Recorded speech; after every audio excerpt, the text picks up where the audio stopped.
It's great being here because the man I'm going to introduce I've known for 45 years. Billy and I, we have worked together, we played baseball together, we complained to each other on the phone a lot. And the first time I met Billy 45 years ago, he was cast to play my best friend in an episode of All in the Family. And I figured Norman Lear knows what he's doing. He was smart. He said, so he cast me as my best friend. I said, so I guess that's what we should be.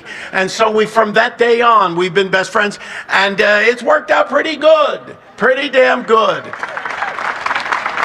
Those closest to Rob Reiner are still struggling to process what happened. Just 2 days after the legendary When Harry Met Sally director and his wife, singer Michelle Reiner, were found dead inside their Los Angeles home, Hollywood was left shaken and heartbroken. One of the hardest-hit voices was Billy Crystal, Rob's lifelong friend. Alongside other close friends, Billy released a deeply emotional tribute. His voice shook as he admitted something that still haunts him. He didn't listen to my warning. That single sentence carried more than grief. It carried guilt, shock, and the unbearable pain of knowing you saw trouble coming, but couldn't stop it. Billy later spoke openly about the reality many American families face but rarely discuss. Addiction, he explained, has touched countless homes. It was once treated as a moral failure, but now people understand it as a disease. In this case, it involved the son of a famous, wealthy man. Two parents who, by all accounts, were loving, devoted, and did everything they could to help their child. Even into adulthood, they tried to save him. But as so many families know, addiction can be the hardest battle of all. The Brentwood home that once echoed with laughter, music, and friendship had slowly become unbearably quiet. For decades, it was a place of warmth and love. But beneath the surface, Rob had been carrying fears he rarely shared. Billy's decision to speak out revealed just how heavy that emotional burden had become. Years of pressure, sleepless nights, and constant worry. According to private conversations later shared with reporters, one meeting between the two friends stood out above all others. It happened on Sunday, November 30th, 2025, just 2 weeks before the tragedy. Billy received a short but serious phone call from Rob. No jokes, no warmth, just one sentence. I need to talk to you. It's not about movies. Billy knew immediately something was wrong. When he arrived at Rob's home shortly after 4 p.m., the feeling only grew stronger. Rob looked nothing like himself. He was unshaven, exhausted, his clothes wrinkled, his energy drained. Even his handshake felt weak. Inside the house, the silence was unsettling. No TV, no music. Rob poured 2 glasses of water but never touched his own. His eyes kept drifting toward the dark hallway, as if something unseen weighed heavily on him. Finally, Rob spoke. He admitted his family life was unraveling and that he was completely exhausted. When Billy pressed gently, Rob opened up about his son, Nick. Earlier that month, Nick had suffered a serious relapse, and his behavior had changed drastically. He was short-tempered, easily angered, and arguments had become frequent. Michelle would sometimes leave the room quietly just to avoid escalating tensions. Rob described a confrontation shortly before Thanksgiving. An argument in the kitchen about money and treatment. He didn't go into details, but Billy could see the fear on his face. For the first time, Rob admitted he felt more than concern. He felt truly afraid. What Billy saw wasn't anger. It was deep exhaustion, the kind that comes from fighting the same battle for years. Rob explained he was trying to keep Nick close, believing family support might help him recover. Then he said something Billy would never forget. If I push my boy away, I'm afraid I'll be the one who breaks him. That's when Billy spoke firmly. He told Rob that his love as a father was admirable, but safety mattered. Boundaries had to be set, even if they were painful. Rob listened quietly, eyes red, then said he understood but couldn't see his son as a danger. He feared that even one act of rejection might send Nick spiraling again. The conversation ended with Rob staring out the window at the backyard where happier memories lived. He placed a hand on Billy's shoulder and promised to think about everything they discussed. Billy left that evening with a heavy feeling he couldn't shake. Something was deeply wrong. Only after the tragedy did people begin to re-examine the warning signs. The house that was once full of life had gone eerily silent.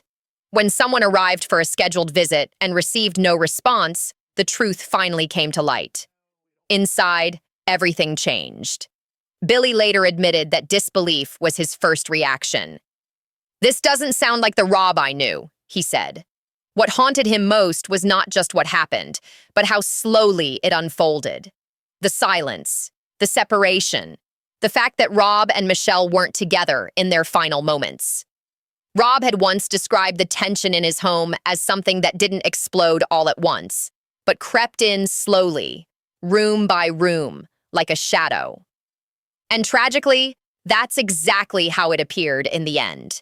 Billy doesn't claim to understand the event from an investigative point of view, but emotionally, he feels the weight of it every day. From what Rob shared, this wasn't one moment of chaos. It was years of emotional strain quietly building until it finally broke. And that's the heartbreaking truth behind this tragedy, shared here on Forever Fame TV. A reminder that even behind fame, success, and laughter, some struggles remain painfully unseen. Billy believed the pressure inside that family didn't appear overnight. It built quietly, day by day, until it finally exploded. To him, everything that happened mirrored what Rob had warned him about weeks earlier. Those moments when Nick would lose control and situations escalated faster than anyone could stop them. What disturbed Billy even more was what he later learned about the house itself. Nothing was out of place. The furniture hadn't been disturbed. There were no signs of forced entry, no evidence of an outsider. To Billy, that meant only one thing. Whatever happened came from inside the home, not from the outside world. And that realization made it even harder to accept. He had spent countless evenings there, surrounded by laughter and warmth. The fact that everything still looked normal made the heartbreak feel unreal, like tragedy had slipped in quietly during an ordinary moment. He also couldn't shake the image of Romy's reaction, running out in pure panic, unable to step back inside. That alone told Billy how horrific the scene must have been. No one is ever prepared to witness something like that. When Billy later read the official reports, that same wave of disbelief hit him again, as if part of his own world had shattered. But one detail haunted him more than anything else. Nick wasn't there. Billy didn't jump to conclusions, but his mind immediately went back to that afternoon in Brentwood, when Rob admitted he no longer knew how to handle his son's unpredictable behavior. Nick's absence felt like the missing piece of a painful puzzle, one that made all of Rob's past fears echo louder than ever. The more Billy connected the dots, the more he believed this wasn't a random tragedy. It was the devastating end of a buildup no one managed to stop in time. As the story unfolded, Nick's name slowly disappeared from public headlines and survived only in quiet conversations among those closest to Rob. While the world asked what happened, Billy kept asking himself a different question. Who wasn't there when everything went wrong? When Billy learned for certain that Nick Reiner was missing that day, his heart sank. Nick wasn't just a name to him. Billy had known him since childhood. Born in 1993, Nick had always been both Rob's greatest love and his deepest worry. Over the years, Rob had confided in Billy about Nick's struggles, addiction, recovery attempts, relapses, and the emotional toll it took on the entire family. Billy remembered Rob once sharing how Nick had disappeared for months, cutting off all contact, leaving everyone terrified but still hoping he'd come home. So when Billy heard Nick wasn't there, all of Rob's old fears came rushing back. This was the moment Rob had always dreaded, the one unpredictable instant where everything could collapse. Then, another unsettling detail emerged. According to quiet whispers in Hollywood, Nick and Rob had a heated argument just hours before the tragedy at a Christmas party hosted by Conan O'Brien. Witnesses described Nick as erratic, emotionally unstable, and drawing uncomfortable attention. That story shook Billy deeply because it lined up perfectly with what Rob had told him, how fast things could spiral when emotions ran high. Soon after, everything changed. On December 14th, 2025, the industry was stunned when authorities announced that Nick Reiner had been charged in connection with what happened at the Brentwood home. He faced 2 serious charges related to the deaths of his parents, along with additional factors tied to the case. Billy learned that Nick had left Brentwood before the discovery and was later found near the University of Southern California, over 20 kilometers away. To Billy, that distance said everything. It matched exactly what Rob had described in the past. When Nick panicked, he ran. When court photos surfaced, showing Nick in restraints and wearing a prison uniform, Billy said it broke him completely. Every warning he had ever given Rob suddenly felt terrifyingly real. Nick was later held without bail, awaiting his next court hearing in early 2026. Legal insiders told Billy that investigators believed the tragedy stemmed from long-standing family tension, especially during the final 24 hours before everything went wrong. Billy wasn't part of the investigation, but those details only confirmed what he already felt in his heart. This wasn't an outside attack. It was something that had been building inside the family for years. Love, exhaustion, fear, and despair colliding all at once. What shattered Billy most was knowing that Nick, the son Rob had devoted his life to protecting, had become the center of the very tragedy Rob feared would one day destroy him. For Rob, being Charlie wasn't just another film. It was personal. Billy believed it was Rob's emotional plea to save his son. Rob truly thought the movie could change Nick's life, restore hope, and repair their bond. But despite that hope, the deeper struggles never fully disappeared. So when Billy saw Nick being led into court, it felt like watching every dream Rob had fought for collapse in real time. Privately, Billy admitted he had feared this outcome, not because he expected it, but because all the signs had been there. Rob's late-night confessions, the Christmas party argument, Nick's disappearance, and finally, the devastating arrest miles from home.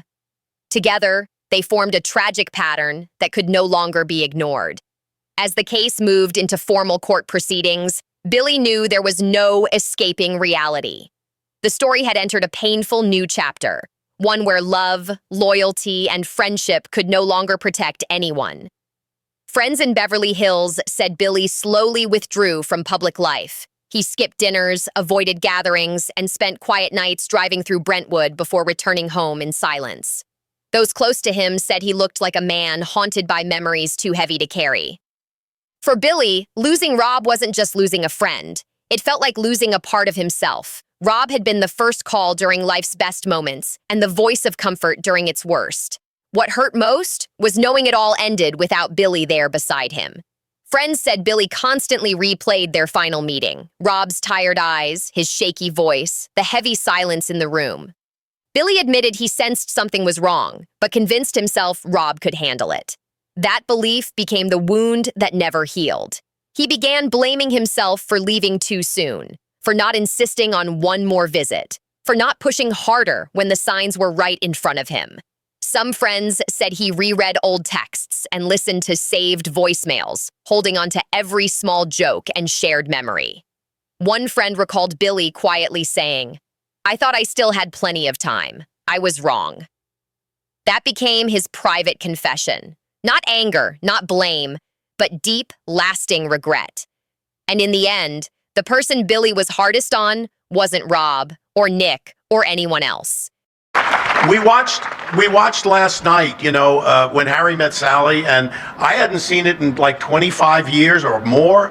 And, I just forgot, you forget how wonderful Billy is and how wonderful he is with Meg. And, when I think about 45 years, I think about this guy who went from Catch a Rising Star, driving in from Long Island with Alan Zweibel, wondering if he's ever going to be anything, getting fired off the first time he was on Saturday Night Live. They cut him out. He was done. And yet, look where he is. His feet are going in the cement. Now, Bill, I got to tell you, when you put your feet in the cement, take them out. Billy once believed that love alone could hold everything together, that anger wouldn't explode. It would stay buried, quietly eating away night after night. Friends later said he barely slept. He'd wake before sunrise, pacing the house or sitting silently by the window, trapped in thoughts he couldn't escape. The hardest truth for Billy was realizing that the nightmare he and Rob had once feared had come true, exactly the way they'd worried it might. And what hurt most wasn't just the loss, it was the helplessness. Knowing he saw it coming and knowing he still couldn't stop it. To Billy, that pain cut deeper than grief itself. He hadn't just lost a friend, he'd lost the chance to save him when it mattered most. For months, Billy quietly disappeared from the spotlight. Talk shows called, tributes were planned, interviews were offered, He declined them all. One close friend said Billy simply couldn't say Rob's name without breaking down. Every mention reopened the same wound, the guilt, the regret, the feeling that everything slipped away too fast. Instead of speaking publicly, Billy looked inward, not to make excuses, but to remember the light, the laughter, the bond that existed long before tragedy took over.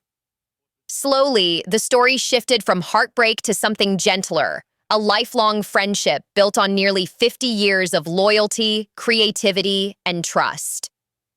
When Billy finally chose to speak, it wasn't on camera or at a big televised event. Instead, he joined his wife Janice and Rob Reiner's closest inner circle: Albert Brooks, Martin Short, Larry David, Mark Shaman, Barry Levinson, and others. Together, they released a heartfelt statement through the Associated Press, honoring both Rob and Michelle Reiner with dignity and love. For Billy, that statement wasn't just words. It was a love letter to a friendship that shaped his life. Their bond began in the mid-1970s on the set of All in the Family. Rob was already a star. Billy was still fighting for his break. But from the start, something clicked. They shared the same values: humor, honesty, heart. It was never about fame. It was about connection. That connection grew into a creative partnership built on trust and respect. As Rob became a director, Billy became his sounding board, helping shape jokes, scenes, and emotions. They didn't just make movies together. They built something lasting. After the tragedy, Billy's world felt smaller. Hollywood's bright lights felt dim without Rob beside him. Even familiar routines, morning walks, breakfasts, old movie lines carried a sting. Hearing a single line from When Harry Met Sally could stop him cold. What once brought joy now brought tears. Behind closed doors, Billy surrounded himself with memories, photos, old scripts, handwritten notes, moments from The Princess Bride, A Few Good Men, This Is Spinal Tap, and of course, When Harry Met Sally. His home became a quiet museum of their shared life. What once made him laugh now made him cry, but he held on to it anyway. As Hollywood moved on, Billy made a quiet decision. Rob's legacy wouldn't be defined by tragedy. He began working on a tribute project, not for headlines, not for awards, but as a living memory filled with love, stories, and voices from those who knew Rob best. When Billy revisited old interviews and behind-the-scenes clips, hearing Rob's voice again broke him. Friends said he sat in silence, tears streaming, telling Janice it felt like Rob was back in the room, laughing, directing, alive. The tribute grew beyond anything Billy imagined. Meg Ryan, Tom Cruise, Jack Nicholson, Sally Field. One by one, they came forward to share stories. Not about a filmmaker, but about a man who was kind, funny, and deeply human. Still, Billy struggled with guilt. He often replayed that final conversation. He once admitted, "If I could relive that day, I wouldn't leave. I thought love would be enough." Eventually, Billy understood that healing wouldn't come from blame. It would come from honoring what they shared. Slowly, he returned, quietly. Small gatherings, private tributes. At one emotional event in Los Angeles, Billy spoke softly but firmly. Rob believed in people. Even in the darkest stories, he believed there was always a reason to laugh, to love, and to try again. The room rose to its feet. By early 2026, the tribute became something monumental. Major studios stepped in, Hollywood united. At the premiere, Billy walked the red carpet alone, didn't pose, didn't speak. When Rob's voice filled the theater, Billy wiped away a tear and smiled. The final line on screen was written by Billy himself.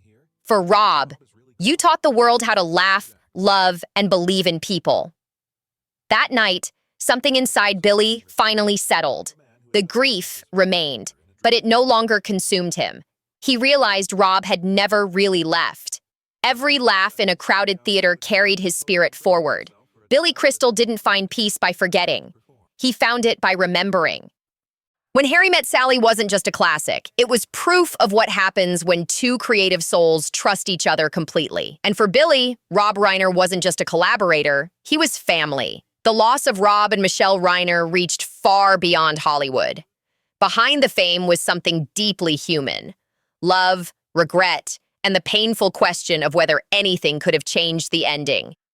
Now we want to hear from you. Do you think this tragedy could have been prevented? Or was it building for too long? Share your thoughts in the comments below. And if this story moved you, don't forget to like, subscribe, and turn on notifications so you never miss a story here on Forever Fame TV. We'll see you in the next one.